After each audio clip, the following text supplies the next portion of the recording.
Hi everyone, welcome back to the Beadaholique Design Space. I'm Kat Sylvia and I'm joined today by Alexandra Smith, and we are doing a class all about the bead loom and specifically the Beadalon jewel loom. So we are going to focus, this is kind of going to be a 101, really focused on this loom. We have this loom, we also have the baby jewel loom. So there's kind of different little techniques that you can use for each of them, and we're going to walk through that today.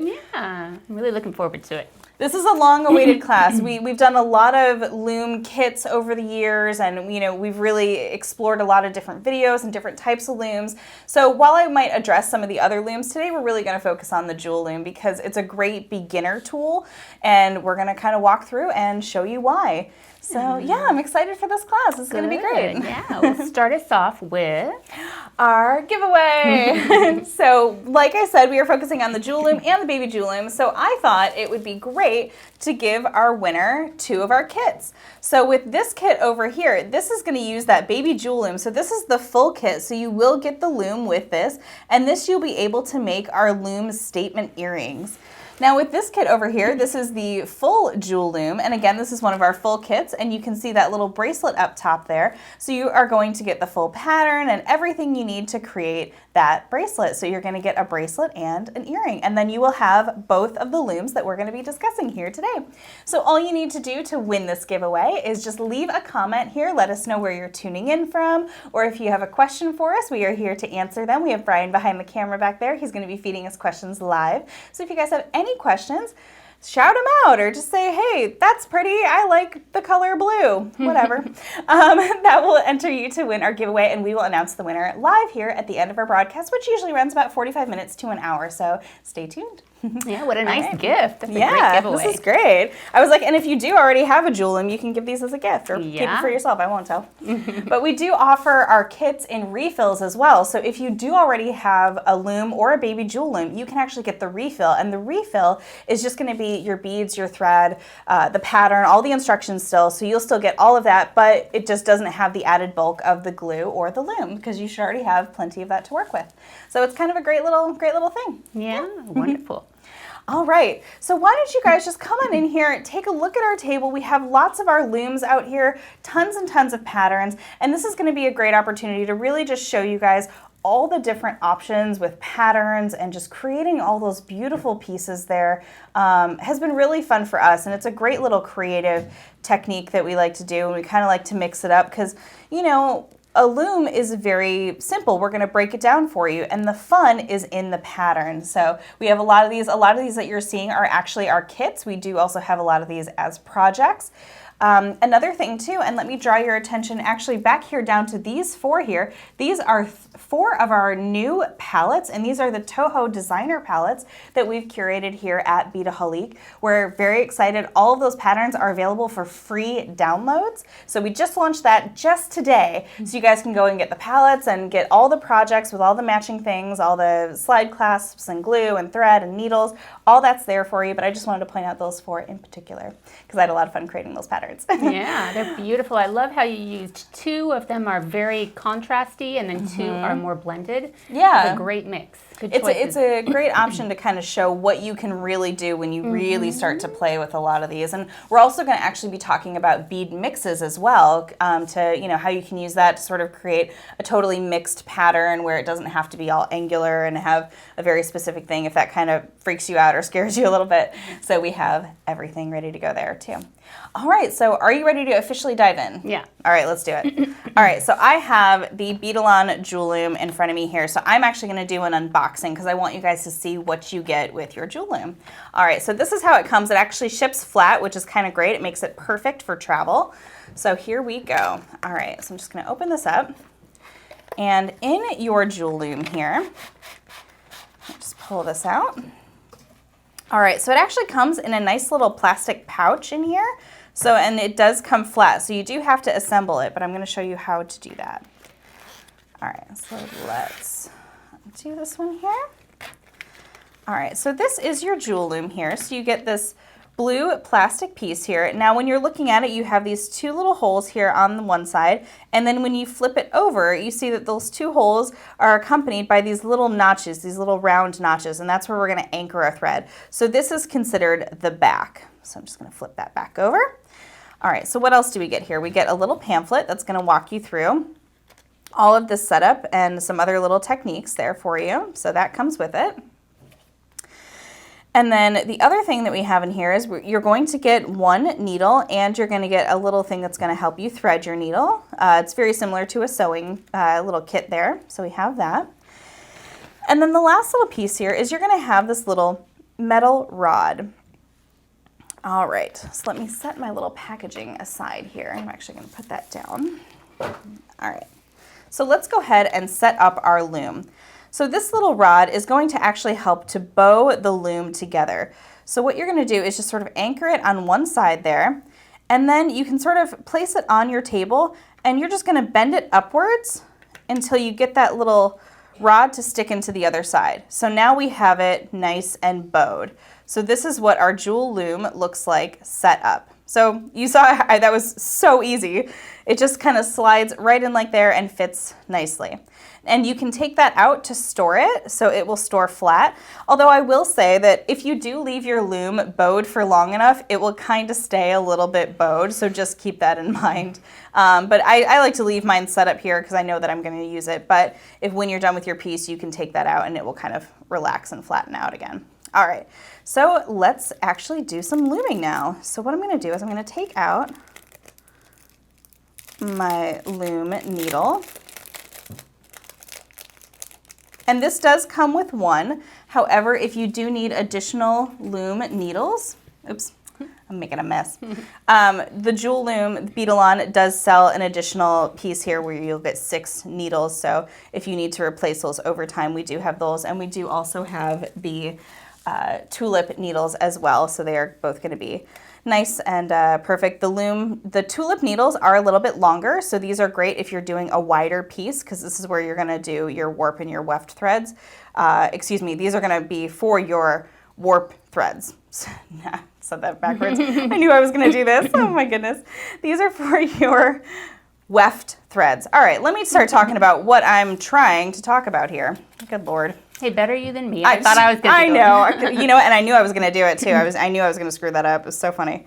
All right, so on the back of our loom here, what we're going to do is we're just going to take our thread and we're just going to tie a little overhand knot onto that little notch there. And this is just going to help us anchor our thread right there. And then I'm just going to double that up just to be sure. And you are using Nymo thread. Yes, I am using the Nymo, the size D. And that's what our kind of typical thread that we like to use is. All right, so I now have that anchored onto the back. So when I flip it back to the front, here's what I need to do. I'm gonna bring it up and over, and then I'm just gonna let it sit in one of those little notches there.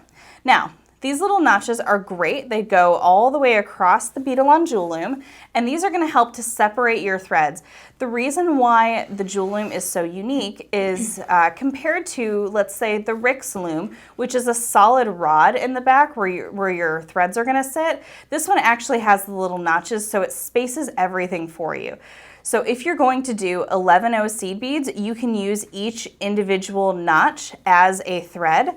Now, if you're going to be working with larger beads or you're going to be working with multi-hole beads, this is how you might want to set it up. So you'll see on this one here, I've actually spaced them out and was able to use those notches to help keep my, my warp threads separated there. So, okay, so let's continue. So I'm just going to bring it down. And I'm going to bring it down to the other side. And you can count or you can eyeball, but you're just going to sit it in the other side there. And then when you turn it to the back, what you're going to do is you're going to come around that little notch, and then you're going to place it up into the one next to it. And you can kind of just do this going back and forth, setting it into the little notch, twisting it around that little knob back there. So you do a U-turn, you don't even have to wind it around. You just... No, because there's no reason to waste your thread. You don't have to wind it around. You can't, I mean, you can, you know, it's not going to do anything different. So there you go, I just winded it. You don't have to, you know, it's up to you. Just depends. And you're starting off to the side of the loom. Yes, I'm starting a little bit off to the side because I'm going to kind of do it across the way. Now I'm going to do, you know, as many as I want here. I don't know, maybe. We'll see. Let's see. Okay, so this is how you do it. And just kind of wind it back in front and bring it over. This is sort of the boring part, but this is how you're going to set it up. And this is the way that you would want to do it for an 11-0. This is how we do it for the kits. And again, this is the Nymo size D. It is the most standard that we use here at Beadaholique.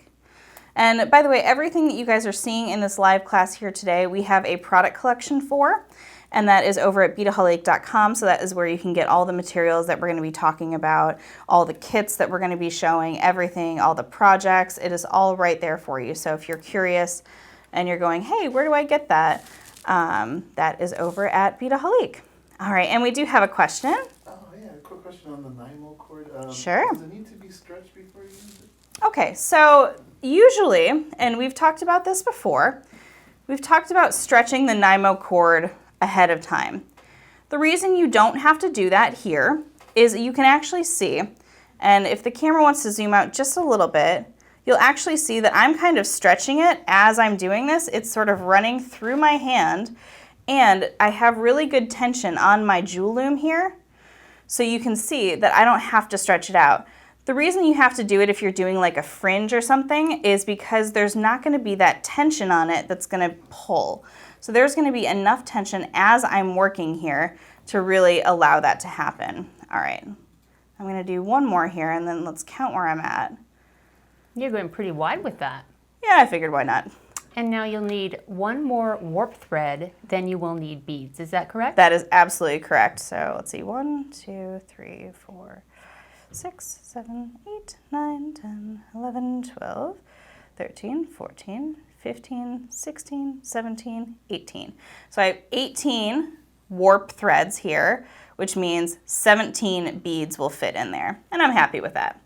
All right, so I'm going to come around to the back here and just kind of wind. Now this is where you might want to wind a little bit, wind it around, leave a nice little tail for yourself. And I'm going to snip that off. And now take my little tail here and just tie it. Now, if you've done an odd number and you're doing this on the other side, you would just wind it around and just tie a little knot with the end that you've already gotten there. All right. And if you're working with a pattern, obviously you'll want to know what your pattern is to know how many beads across you need, and that will tell you how many warp threads you need. Exactly. And I'm going to trim these just so they don't get in my way. All right, perfect. So that is the whole setup part. So as Alexandra was just saying, let me show you how to read a bead pattern. So we have these patterns here, and this is the one for the kit that you're going to get. So let me show you what the actual finished piece looks like. So here's that finished bracelet, and it goes all the way from the top to the bottom. Now, with this slide clasp, one thing that I want to point out is that you'll notice that it starts with a row of gold beads. But when you're looking here, you do not see that row of gold beads. Why? Because it's hidden inside that slide clasp. So always keep that in mind with if you're trying to create a pattern, you are going to always, and you're going to use the slide clasp. This is if you're going to do the pattern with the slide clasp, you're going to lose one row of beads there. So keep that in mind if you're creating your own pattern. So, but it's very simple. You can start here and just work your way down. And then we have our A and our B, so you would just continue and work your way down. So let's say you're up at this point, so on your needle, you're just gonna pick up a light blue, 3 dark blue, a light blue, and so on and so forth onto your needle, and that is your whole completed row. So it's not like a peyote stitch, for example, where you're picking up one bead at a time, finding the bead that you're going into, picking up another bead at a time, so you're picking up a whole row of beads at a time. So let's go ahead and see what that looks like. All right. So now, again, we're going to use our size D Nymo, and I'm going to kind of just cut off a little chunk here. Now, you can see that on this one, it is much more coiled because I haven't run it through my hands and I haven't stretched it out. This is where you can stretch it out. So this is one method you can kind of do this. Alexandra is going to show you how it works with a thread protector, so that's another option that you have when you're doing and working with a Nymo or with another thread. But you can just see that it's already relaxing just enough for me. Don't need to worry too much. All right, there we go. All right, now let's thread our needle here. So you didn't measure. So basically you start with however much cord you're comfortable working with? Yes, because especially for my demonstration purposes here. But if you're going to do a full bracelet, you're probably going to have to cut off at least halfway through, at least once. Don't try to do one whole thread. You'll drive yourself crazy and it will get tangled. All right, going for a nice bright green here. Matches your outfit. Yes, I thought about that as I was pulling my beads. I was like, thing. I was like, I think it's a redheaded Irish thing. Sorry. All right, so I'm gonna try to do this a little bit. I'm gonna do it facing me so that I can, but I know you guys will be watching a little bit backwards. Okay, so what did I say? I had 18, so I need 17 beads here. So 1, 2, 3, 4, 5, 6, 7. Come on. 8, 9, 10, 11, 12, 15, 16, 17. That was 17, right? You are a swift 2, stringer. 4, 6, 8, 10, 12, 14, 16, 17. Perfect. Okay. So you've noticed that I've left them on my needle, and there's a reason for that. You don't want to string it down onto your thread, because what you're going to do with your needle is come underneath all of those warp threads. And the thread I'm working with now, these are the weft threads. And the way you remember that is that weft is left and right. So that goes across it. So your needle is like your shuttle. So this is how you want to start your bead weaving. Now, depending on how long you want your piece to be is where you might think about starting here. So if you really want it to be super long, you can start it a little bit towards the top there. All right, so now what I'm going to do is I'm just going to press up and make sure that all of my beads fall in here. And this does help. The first row is always the toughest, so you might need to give them a little help here. I've noticed that I've kind of gotten off there by 1. So here we go. Now you're using your fingers to adjust those warp threads. What I I've am. sometimes done is taken a fine nose plier and just kind of gently plucked up each of those warp threads and placed it in between where I need it. Sometimes that'll help. I was going to say, and that can help too, especially if you're trying to work with different size beads or anything like that. All right, so now at this point, I've just got all of my beads just kind of pressed up through with my finger. So what I'm going to do is I'm going to keep my finger there, pull the needle all the way through and out the other side, and I'm going to leave a fairly long tail here today because I'm going to be showing you a different kind of finishing technique at the end with my little sample piece here. So I've gotten my thread all the way through one side. I still haven't moved my finger, keeping them all in a nice little neat row. And now, because we went underneath, we're going to go over, and what we're going to do is I like to keep my needle kind of cocked back a little bit so that you're kind of scraping the top of the beads as you're going back, because we want to make sure that this needle goes over all of those warp threads as we're going through.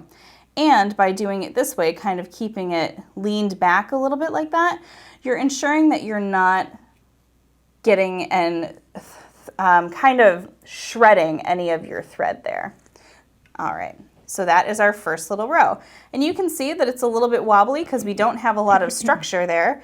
And I have my tail coming out this other side. So I'm just going to kind of put that up there at the top. So there's been no knot made with the tail. You don't need to fasten it in any way. That is right. 5, 6, 7, 8, 9, 10. 16, 17. Okay. So I have another row here. So same thing. So you come underneath and get it as close as you can to the top there. Press it up. You can see it, this one, it's already sort of now pre-separated for me, so that's really nice. So I can just go ahead and run my needle straight through. And you can see that my row is a little separated, so what I like to do is just kind of just move it up, let everybody get nice and comfortable there, keeping everything nice and stable, and then just pull. Now don't pull too taut because then you're gonna end up with crunching, so just enough. You don't need to worry your bracelet is not going to look slack if you do it that way. I know that's always a big thing of like tension. So you just need to pull just so that it is snug enough, but not too tight. All right, and there you can just kind of adjust and bring everybody together. All right, so I'm gonna do one more row. And while I'm doing this, I'm gonna try to talk about something that has come up a couple of times, and it's about this rod. So if you bring your attention to my loom, there's a metal rod here that sits in here. The instructions will tell you that you can take it out. I don't necessarily find that that is helpful for me, because what can happen is it can put and really pull too much on the Nymo. Now, if you're using a different material, it might not work that way. You might, find that it works better for you. Let me just count my beads, hold on. 2, 4, 6, 8, 10, 12, 14, 16, 17, 18. One too many. Boop. All right. So the other thing too, and if you watch my left hand here, one of the things I like to do is I like to actually kind of rest and stabilize my loom with this hand, because it gives me a place to rest my hand so that I can use my finger to push the beads up there from the top.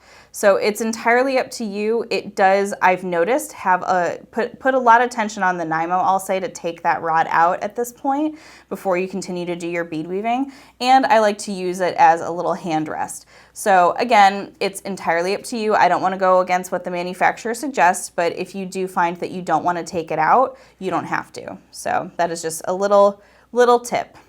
All right, and now I'm going to go back over. So this is the basic process of looming. Now, if you were following a pattern, like I was saying, you would just sort of follow along.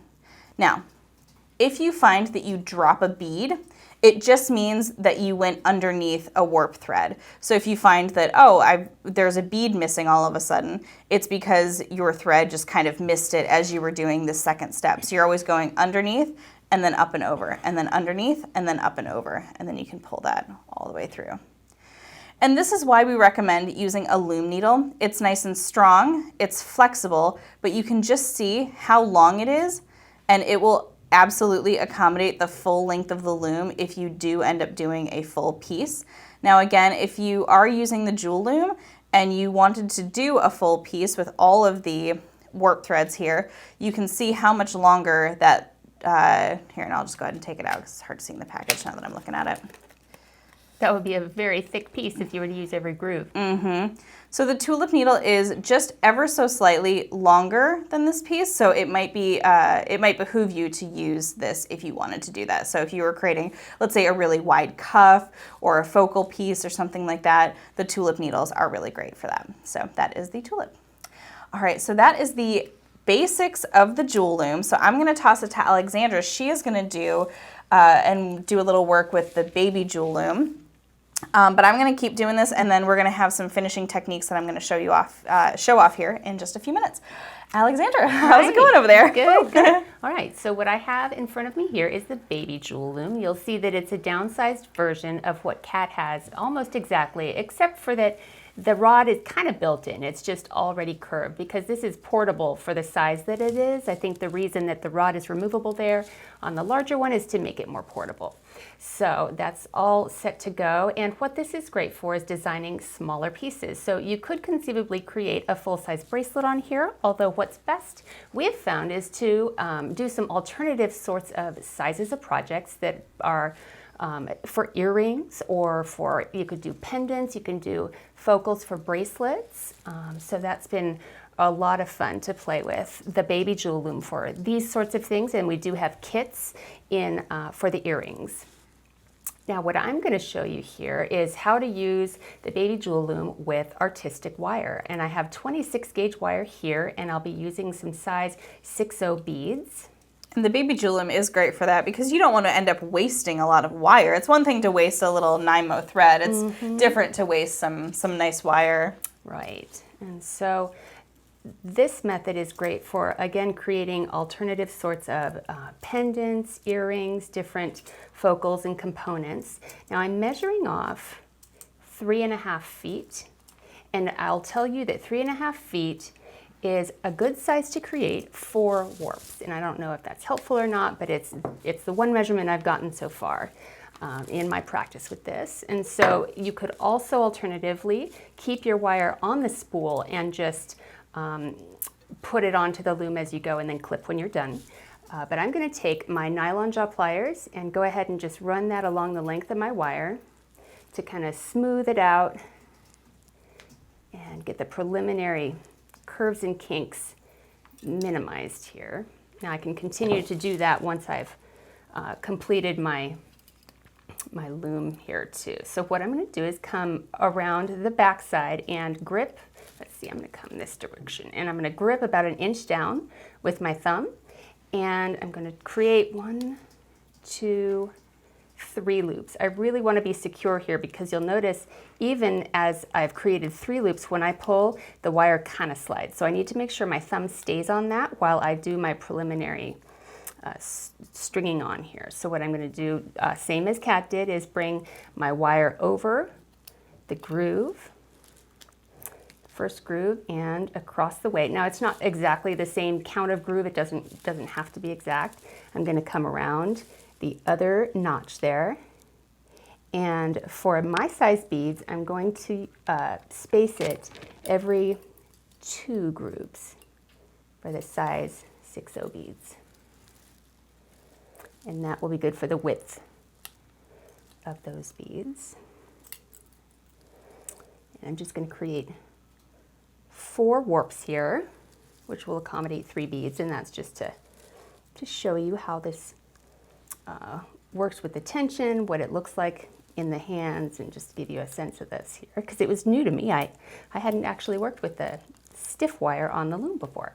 So I've got my 4 warps there, and I'm actually going to use the Griffin silk. Now I'm using the size 4 Griffin silk in a dark color that you can see, and you'll notice that on the Griffin it's got a little built-in needle. Now it's a thin sort of wire needle that's not traditionally used for this purpose, but it does work. So what I also want to point out is if you have trouble getting it through your beads, we will change it onto a big eye needle. We can do that too. So Kat's going to show you how to use this wire needle in a little bit. What I'm going to show you is the alternative, which is to clip this off and put it into one of these big eye needles. Now these are so great because they're really versatile and easy to use. So you can see I've opened that up. Isn't that cool? And it's just open all the way, and I stick my thread in, and it's very secure in the grip of my cord. And so these come in packets like so. They're about 2 inches long, and they're great for lots of different types of beadwork. So I've got my needle on there, and what I'm going to do is take up, let's see, I'll work with these red beads. You'll see I'm working with a bead mix, and that's another fun thing to do if you don't want to have to create a pattern. Kat is the queen of patterns, but I'm less pattern minded, so this is great for me. So I'm going to take on 3 beads, and the same way she did, I'm going to come underneath,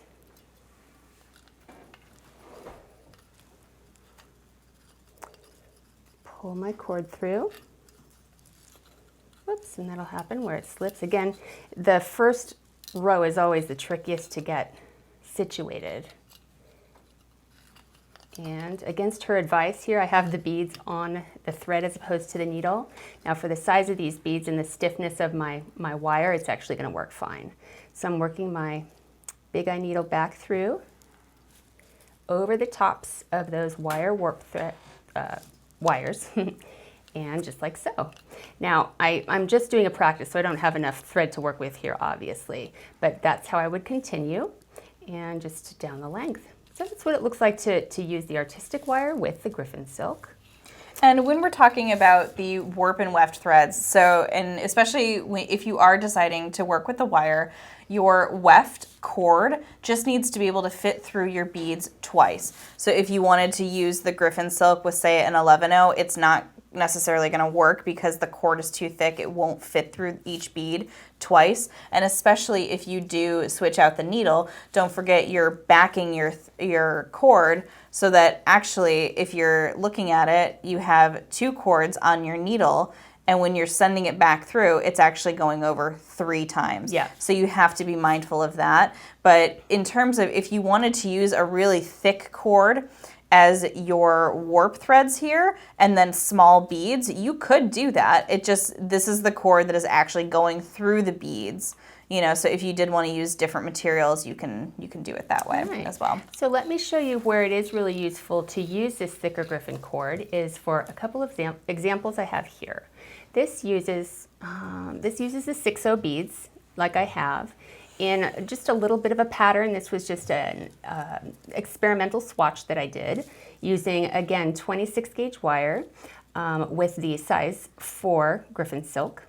And so what it does is provides a nice structure for your beads on this wire.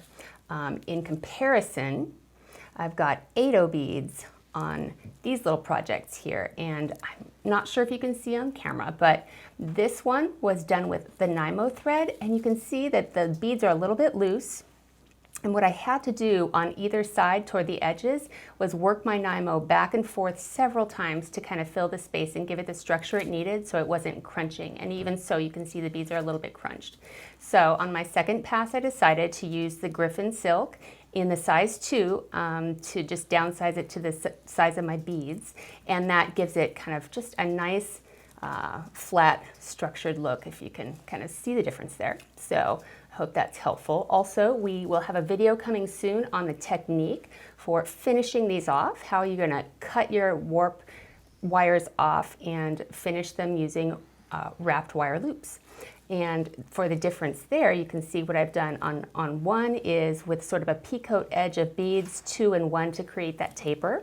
And then in this case, I use little bead caps to bring the wires together through and hide those little junctures. So this opens up a lot of design possibilities for different ways to attach, say, strand reducers, multi-strand clasps, chain, fringe. The possibilities are really, really wide with this, and I'm looking forward to playing a lot more with it myself. So yeah, that's what's been happening with the wire. So what's next, Kat? Shall I talk a little bit about some of the different materials here? Yeah, we can absolutely do that. Let's start talking about, oh, you know what? Actually, I want to, while we're on the Griffin silk a little bit, which kind of goes with the materials, I want to show the piece that I kind of have working over here real quick. Okay, so the first thing is I'm going to address a question that just came up, is how long can you make it on the jewel loom? So let me just kind of show you on the loom that I've been working on here with my green, little green on there.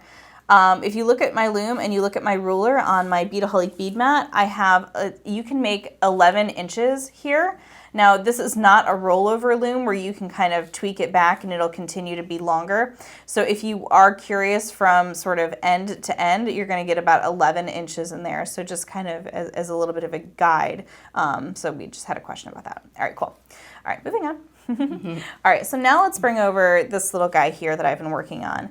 Now this is kind of cool, and this is where I've really been able to utilize the spacing here at the top to make room for some of those bigger beads. Now what I'm doing here is I'm actually using some 2-hole beads, and you can see those are the little square beads there, and these are 6mm, so I paired them with a 6mm fire polish bead.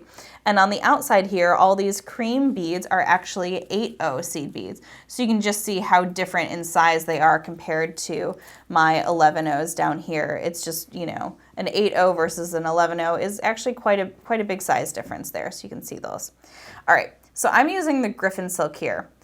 You can absolutely use Griffin silk, but here's the thing that I don't love about the way that it eventually looks. If you look on the side here, you'll notice that it has a really nice sort of red wrapping kind of thing that happens on this side, right? But if you look on this side, it just looks like these little red dots, because you're not getting that sort of double wrap style that you would get from, say, a wrap-it loom. And I have a little example here of a wrap-it loom, and you can see on the purple cord, you're getting that wrap on both sides. So it actually gets to become part of the design and a design element. So while this is still a loom piece, it was created on a different loom. And we did a whole class about the wrap-it loom. So if you guys are curious about that, please do watch that. Will really kind of walk you through all the basics of that. It'll be the whole loom setup and everything. So I see what you mean about the symmetry that you enjoy about the Griffin on Yes. the wrap-it loom piece. But for myself, when you're working with different sizes and shapes of beads between your warp threads, it doesn't bother me that they're asymmetrical on either side, just because it kind of lends itself to the design that you're doing. So Right. it doesn't bother me. Well, and that's good. And like I said, this is why I wanted to show it. It I just don't love it as much. But Alexandra, if you wouldn't mind handing me one of our kits there. Oh, she's on it, girl. All right, so this is another one of our kits here, and this uses multi-hold beads and sort of just different things happening here. So let's kind of talk through what this is. Now this uses the Nymo as that thread. So this does not use the Griffin silk. And you can see that on that one side you have that red wrapping. And on the other side, it is the little dots, but it actually still looks wrapped because it's a nice thin cord there. So that's something to kind of consider as well. But we have 3-hole beads in here. We have 8-0 seed beads. We have 11-0 seed beads. Those the red and white there. We have different sizes of fire polished beads. You have those square beads running down the center. So this pattern looks very similar on the loom to what I have here, where all those warp threads are kind of separated out. So you can do that here, and this is a great example of it. This is, like I said, this is again one of our kits, so you can follow along with the pattern to sort of get this patchwork loom kit happening here. So, anyway, I want to show you why we potentially don't recommend using the Griffin needle with this. So what it comes, it's a twisted wire needle, and it comes right on it, as Alexandra was demonstrating. And let me just try to do just a very simple, I'm going to use 2 of my little beads here. All right, so going with my pattern, I'm going to pick up one of my 8-0 seed beads, one of my 6 millimeters, one 8-0, one 6, and one 8. Now, instead of trying to keep it on the needle, because the needle is so flexible anyway, what I'm going to do is I'm actually going to string it all the way down here. And get that all the way down. All right. Now, sorry, I have to flip it around because my brain doesn't work that way. All right. So same thing. So now what I'm going to do is I'm going to take all that thread and kind of move it to this other side. And just kind of hold it and just get it all the way on the other side of that loom. Get it out of my way. The Griffin cord, when it comes on the card, is about 6 feet. It's 2 meters. So, all right. So now what I'm going to do is just kind of press it up as though I did before. And you can see that I'm kind of creating a little bit of a tension with my fingers to kind of get it in there. And then coming in with my finger underneath. And again, this is why I like that little rod under there. And now I'm just going to kind of pull that together. All right, so now this is where we kind of have to come back to our needle. All right, so now we're going to kind of snake it through, but you're going to have to be a little more cautious with this because, see, it wants to kind of do its own thing. I'm going to sneak it through. And one more. Okay, so I couldn't get it through that last bead there, so what I'm going to do is I'm going to kind of pull it through a little bit, bring it back, and then try to get that last bead individually. And this is where it can be tricky to get over all of those warp threads. All right, so now we're gonna pull it through. I'm not purposely trying to be messy with this, but this is not working the way I hoped. And it's kind of showing that this can be a little more difficult to do the Griffin silk. And I think it's just because you have to use the different tools that kind of come with it. So I'm really trying not to make this look difficult though. Well, it was an experiment for us to try to use different gauges, widths, textures of materials. Yeah. And if you did want to use a silk or a different cord as your warp threads, please do so, because then that could be a really fun design element if you had like those little red cords kind of going through, because you'll be able to see that little color pop there, for example, instead of having that blue. Just know that, as Alexandra was mentioning, the Griffin silk, it comes about 2 meters to a card, so you might have to use a couple of different cards and kind of string something together to really, if you wanted it to be nice and wide, because you're only going to get a chance to go back and forth a couple of times there, so it'd have to be a thinner pattern or something like that. And we do have a question. Yeah, we have a couple of questions about tension. The first one's on the rod in the loom. Should you keep it in or should you take it out? Sure. So the first so we have a couple questions about tension, and I knew this would come up because it's good and we want to talk about it. So the first question is something that I addressed a little bit briefly earlier, is about the idea of the rod here in the center. Now you can take it out, and if you take it out from a brand new jewel loom, what will happen is your loom will start to go flatter, and sometimes I find it difficult to even get my hand in there to sort of go back and forth. I don't mind keeping it in there. You can remove it. Now, when you remove your piece from the loom, you can actually still leave this intact. But what really happens is if you remove that, it's gonna put a lot of tension on your Nymo, and in my opinion, it stretches it out a little bit too much, just for my liking. But again, experiment with it. I would just hate to have you kind of do that and then have it'll be like really, really lax.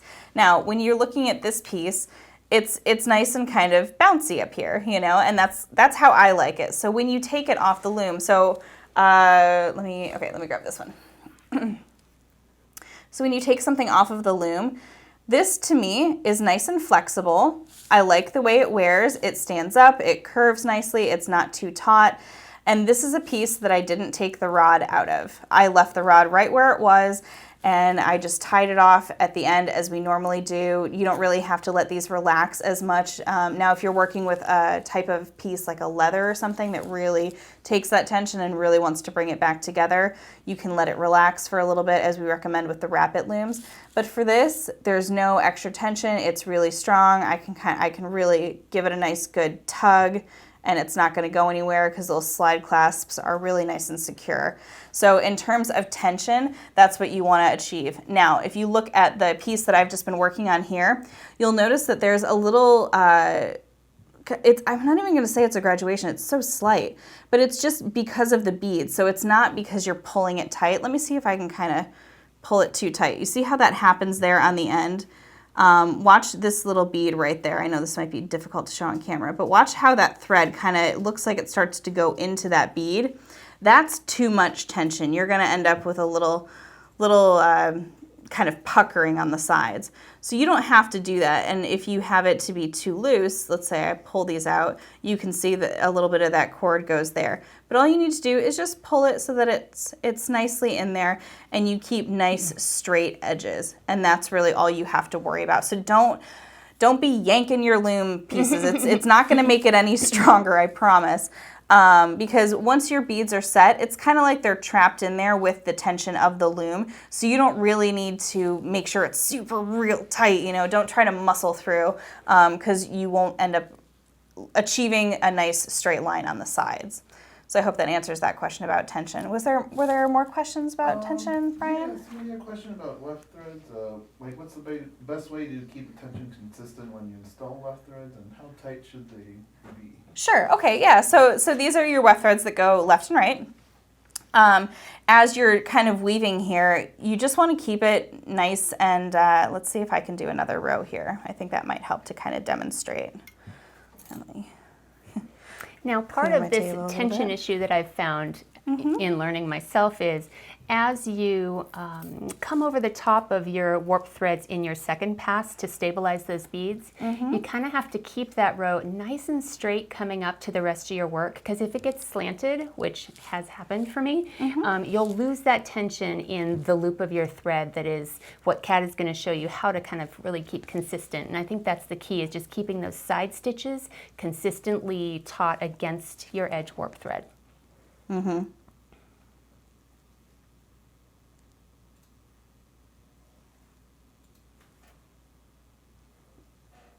Silence as she counts. All right. Okay, so I have a new thing. So what I'm going to do is I'm going to really kind of yank this next one in. So really pull it super tight, and you'll see, and over the course of time, oops, see, I couldn't even count right. Good Lord, Kat. All right, so let's really pull this. Now, if you pull it really tight, you'll see it puckers on the side there. That's too much. It's way too much, and you see it starts to pucker here. All right, let's keep that as is. And I'm just weaving my needle through. Now, if you drop a bead, is there a way to fix that without taking all of your beads off? Yes, there is. And we recommend kind of switching your needle to a size 12 beading needle. Let me just really pull that in. Okay, so hopefully you can see what's kind of started to happen here. Is I've started to get some crunching, because the beads, you know, they all kind of want to fit where they want to fit, like they're not even really happy. But you see that you have that little puckering there that happened with these two beads, so they kind of like start to sit in. So you can see that it kind of notches in there. Too much tension. So if you notice that right away, you're like, ooh, I may have pulled it a little bit too much.